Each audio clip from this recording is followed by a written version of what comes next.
The original Amistad event riveted the nation and launched an enduring movement of racial and social justice.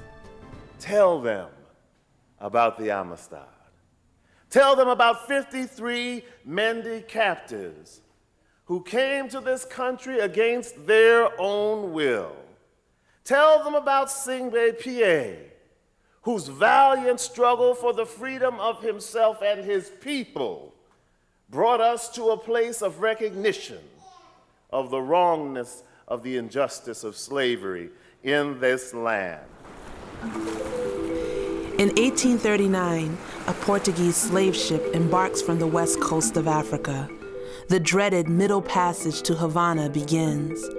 In Cuba, the captives are sold illegally in Havana's Embarcadero and placed on the Spanish cargo ship La Amistad for the brief voyage to Puerto Príncipe.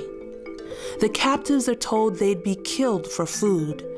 Believing this to be true, a young Mende leader, Singbe Pa, realizes that they must act decisively in order to survive. The Africans rebel and take command of the ship, ordering the Spanish crew to set sail east back towards Africa. But by night, the Spaniards sail west in order to move closer to the American coast. On August 26, 1839, a U.S. Coast Guard ship encounters the Amistad off Long Island's Montauk Point. Singbe and his companions are arrested, and the ship is towed to New London, Connecticut. Once again, the Mendes are in chains.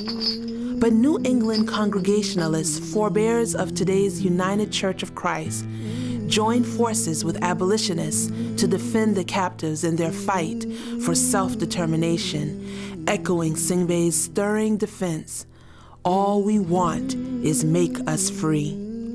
The Amistad Committee is formed within a week of the ship's capture.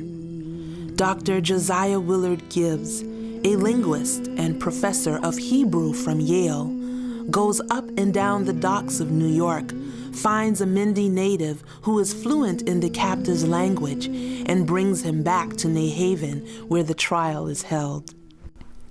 The case moves through federal courts and finally to the U.S. Supreme Court. The committee enlists former President John Quincy Adams to join in the defense of the Mende captives. Nearly 2 years of legal struggle end when the Supreme Court rules in favor of the Africans, setting them free for good. The Amistad Committee raises funds to enable the Mendes to return home to Africa, but the movement is just beginning. 5 years later, the Amistad Committee joins with other multiracial and like-minded groups to form the American Missionary Association, the first abolitionist mission society in the United States. Education is a priority. More than 500 schools are established for recently freed slaves and other disenfranchised persons. Colleges and universities are chartered, nurturing generations of African American leaders. Ministry among Chinese immigrants, Puerto Rican people, poor Appalachian whites, Native Americans, and others anticipate the rich cultural mosaic that is now the reality in American society. The struggle for fair labor practices, quality education, accessible health care, justice for Native Hawaiians, LGBTQ persons, and newly settled racial and ethnic groups in this country continues into the 21st century. The roots of these efforts can be traced back to that singular story. My God is good. He put shoes on my feet, food on my table. Come on. Today, Amistad Chapel in the United Church of Christ Church House honors this inspiring story.